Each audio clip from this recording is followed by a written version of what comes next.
I'm Kevin Dunn, the Get Fit Guy. I'm a coach with over a decade of experience in all aspects of strength and conditioning, and I'm here to bring you the best fitness information every week.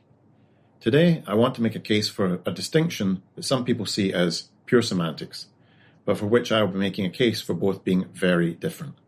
That is, what is the difference between exercising and training? Let's look at two non-fitness scenarios and see if we can draw some comparisons. So, you decide one day that you finally have time in your schedule to develop a new skill. You've always wanted to learn to play the piano, so you sign up for lessons, you buy a piano keyboard, some books, and practice for an hour every day for a month. Do you think at the end of a month you'll be better at playing the piano? I think the answer is obvious, and it's a resounding yes. Now, what if instead of investing the time into piano lessons and specific equipment and dedicated practice, you joined a music club? Each day for a month, you were exposed to a different instrument. At the end of the month, you'll have had time on the piano, but also the harp, the guitar, the flute, the saxophone, the oboe, the sitar, and the xylophone. How good would your piano playing be? Or your guitar, flute, oboe, or saxophone playing? Fitness training follows the same logic. We all evolved from more simple organisms by external stress. The environment placed demands on the organism, and over time, the organism adapted to the new stress. We're dependent on stress, recovery, and adaptation to require any new skills. But the stress has to be designed properly. It has to be sufficient to force a biological response, and it has to be repeated. Your squat doesn't adapt and improve according to the number of times you walk through the front door of the gym. It adapts to the stress imposed upon it by performing the squat. Not only that, but it adapts to the specific stress imposed upon it. If you only train sets of 15 reps, you'll become very good indeed at performing sets of 15 reps. But if you perform only heavy single reps, you'll become great at performing those. Sets of 15 and sets of 1 are very different in terms of long-term outcomes. You can't get better at one by doing the other. Your muscles, joints, and nervous system work very differently in each situation. Therefore, the body will adapt differently. You also need to recover from the stress being applied appropriately. It's said that you don't get stronger by lifting weights, you get stronger by recovering from lifting weights.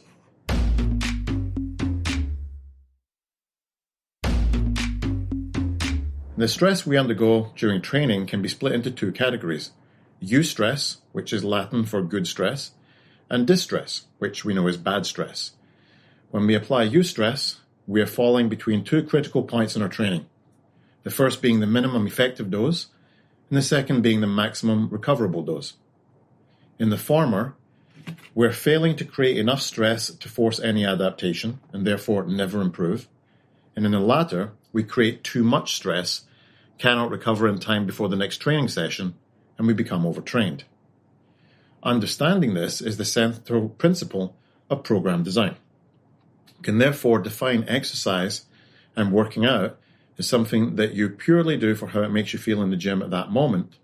No pain has been taken to apply a long-term specific adaptation. Training, on the other hand, is a plan undertaken with the goal of applying and recovering from a specific stress. If you go to the gym and do random exercises, you'll have random outcomes. Irrespective of your effort level, it's just not training. So how do we make sure we're training and not working out? Well, the key is to make sure you're following a specific program of exercises with an end goal in mind.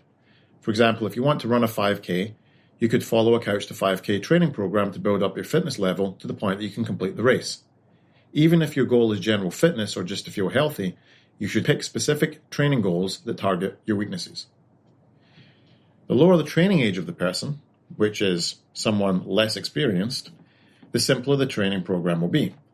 Conversely, the higher the training age, the more complex the program will be. If you're new to training or currently detrained, you can take advantage of the novice effect to get stronger quite quickly. This will begin to slow down the stronger you get. It's the law of diminishing returns. So we should spend our times in the novice phase using exercises which will give us the most gains or the biggest bang for our buck.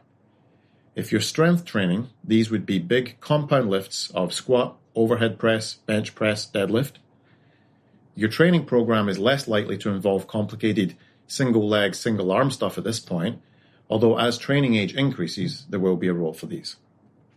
Don't forget, For a successful training program, you want to ensure that you are above minimum effective dose and below maximum recoverable dose. For example, in strength training, you need to add some load every time that you train at the beginning. This is the basic tenet of progressive overload. If you can add some load, it means you're getting stronger and therefore above the minimum effective dose.